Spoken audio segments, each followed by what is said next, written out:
list is in 4-part, Part 1, Part 2, Part 3, and Part 4. Now look at Part 1.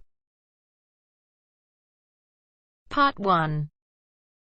First, you have some time to look at questions 1 to 4.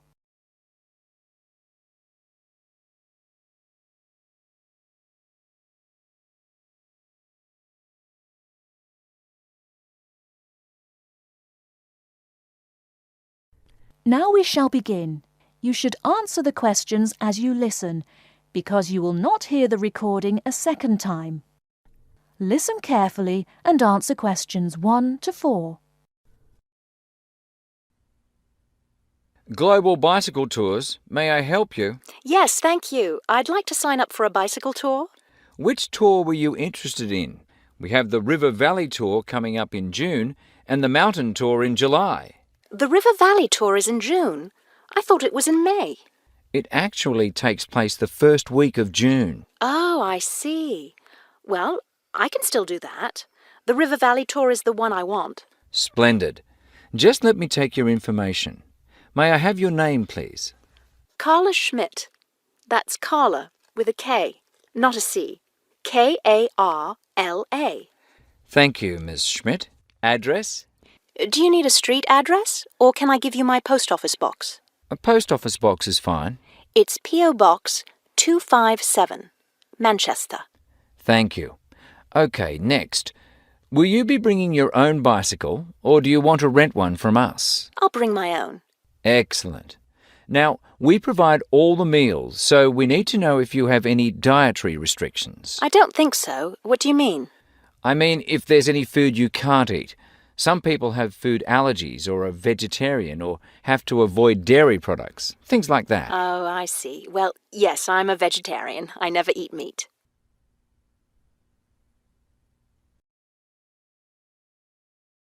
Before you hear the rest of the conversation, you have some time to look at questions 5 to 10.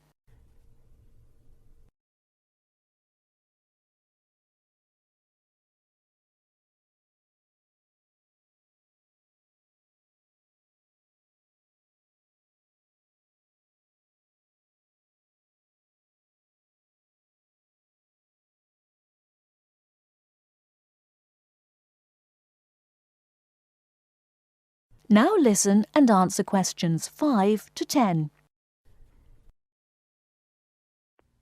All right, I'll make a note of that. Now, the total cost of the tour is $750. That much? The price includes everything. Food, hotel, transportation, everything. Everything? Yes, everything. The only other thing is you'll want to tip the tour guide. We usually recommend 5% of the total tour cost. A 5% tip. I guess that's reasonable. In order to reserve your space on the tour, I'll need a 30% deposit. Do you need that right away? We generally ask for the deposit at least 4 weeks before the tour begins. The River Valley tour begins, 6 weeks from now. So you'll need to pay the deposit in 2 weeks. I think I can do that. I wonder if you could tell me something. How will our luggage be transported? Do we carry it on our bicycles? No, you leave that to us. We have a van that carries your luggage from hotel to hotel each day, so you don't have to worry about it. Great. I have a luggage rack for my bike, but I guess I won't have to bring that. No, you won't. But there are a few items we recommend that you bring. We can't control the weather, so you should bring a raincoat or rain gear. Yes, that's a good idea. And I should have my own spare tire too, shouldn't I? Actually, you don't need that, as our guide always carries some. And of course, you won't need maps either, since our guide has the route all planned. What about a water bottle? I'll need that, won't I? Yes, you should definitely have a water bottle. A camera would be a good idea too, since that tour goes through some very scenic areas. I have a guidebook of that area. I wonder if I should bring it along. We don't recommend guidebooks. It would just be extra weight, and the tour guide knows a great deal about the area. Yes, I see. Is there anything else I need to know? I think we've covered the important points. I'll send you a tour brochure, and you can call again if you have any questions. Thank you very much.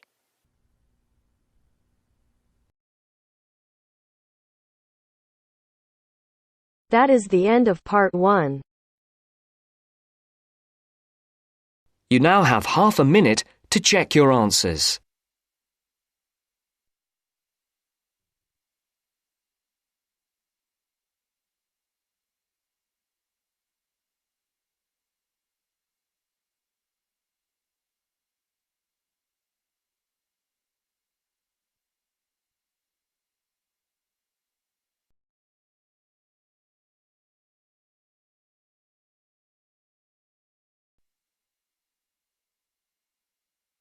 Now turns to part 2. Part 2. You will hear the director of a new art centre speaking to a group of local people who have come to hear what the new art centre will be offering. First, you have some time to look at questions 11 to 15.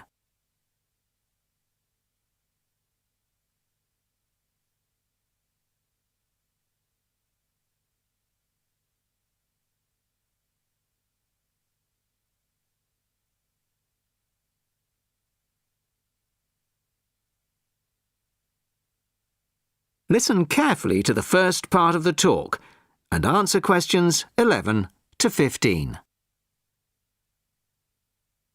Well, good evening, everybody. Thank you all for turning out on this cold, wet evening. Welcome to our new art centre. I'm delighted that so many people are interested in finding out about the facilities and events that we'll be offering. I'll start with the regular evening events that we've scheduled so far. Sunday night will be film club night. Each week, we'll be showing a classic film from the 40s, 50s or 60s.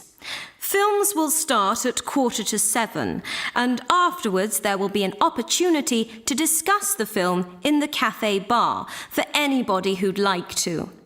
Tickets for the film will be £5, but the discussion afterwards is free, although anybody who wants to buy me a drink is welcome to do so.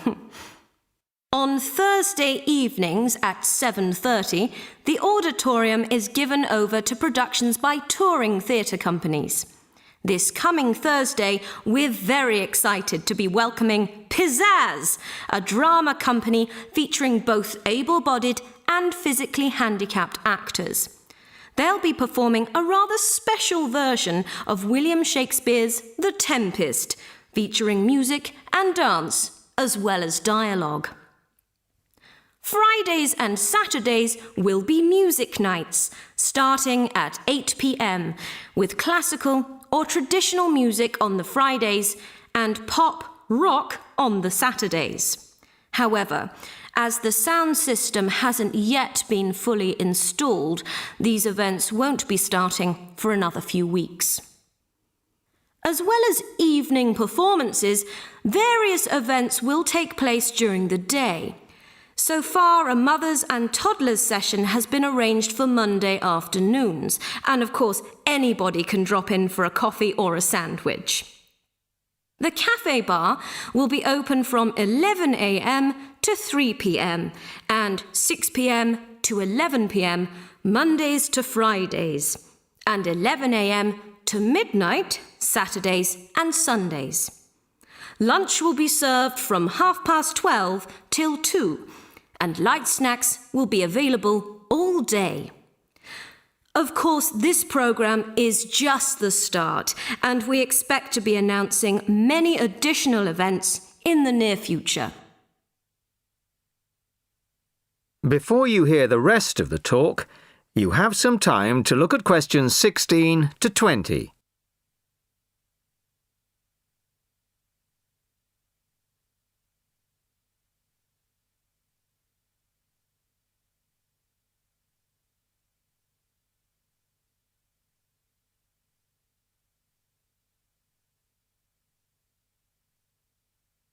Now listen and answer questions 16 to 20.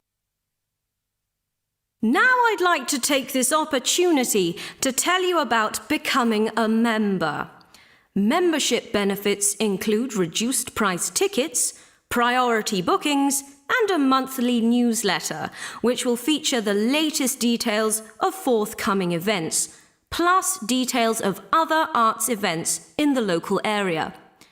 The cost of membership is just £15 a year, which I think is very reasonable.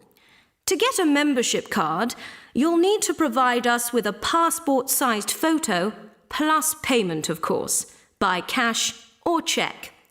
We can't accept credit cards, I'm afraid, at least not for the moment. We hope to have credit card payment facilities available in the not-too-distant future. Then, when you want to buy reduced-price tickets, you simply show your card at the box office or quote your membership number if you're making a telephone booking. Generally, a membership card will save around 20% on the full ticket price, so it really is very good value. Now we come to the most important part, your suggestions.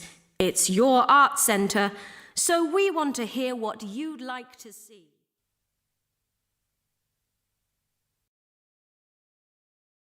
That is the end of part 2. You now have half a minute to check your answers.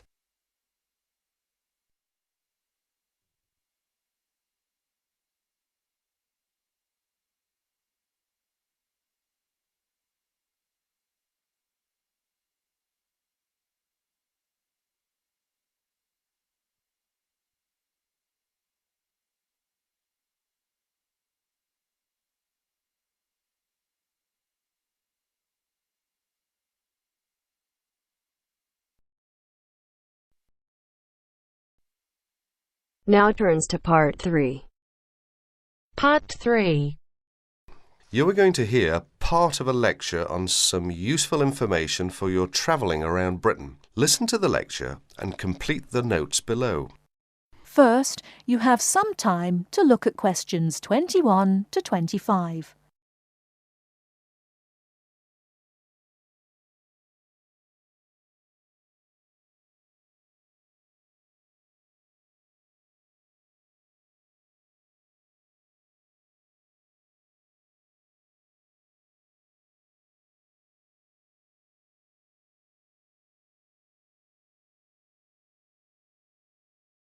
Now listen carefully and answer questions 21 to 25.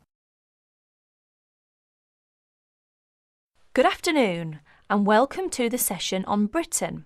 This afternoon I would like to provide some useful information for you about travelling around Britain. Britain has over 700 tourist information centres. You will find them at major ports, airports, stations, historic landmarks and towns, and holiday centres.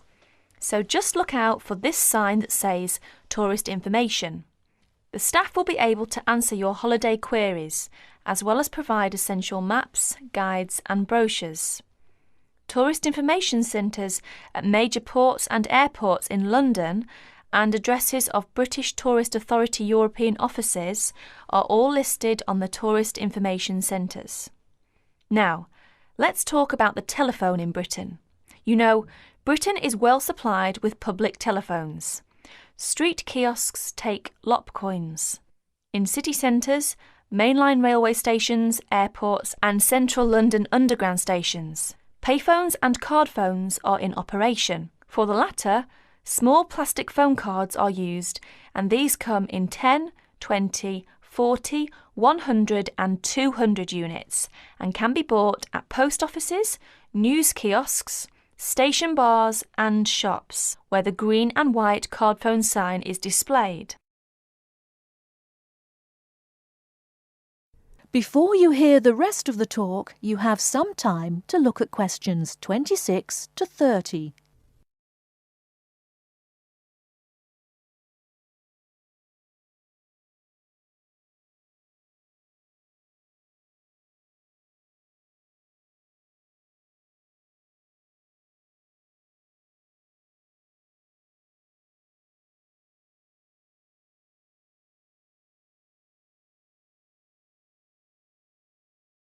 Now listen and answer questions 26 to 30.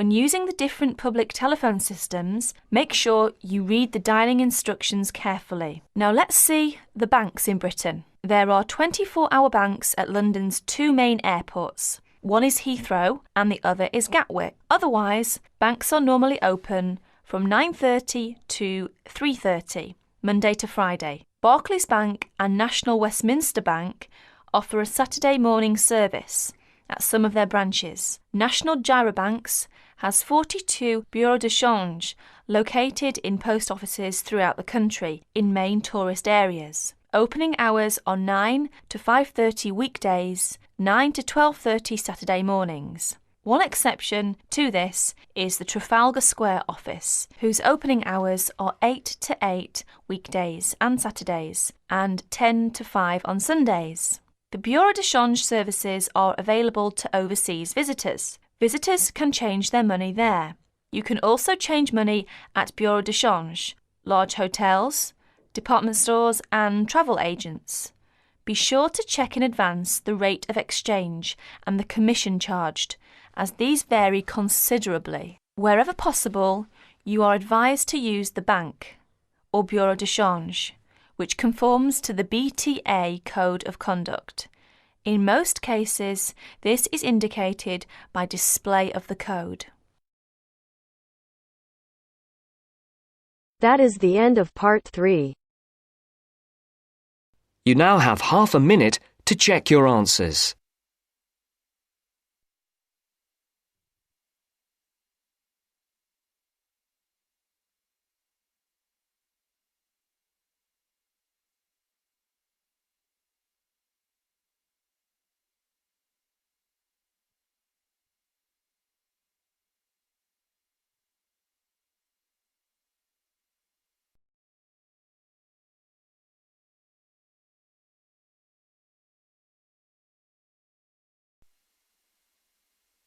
Now turns to part 4. Part 4. You will hear part of a careers advice talk on working freelance. First, you have some time to look at questions 31 to 40.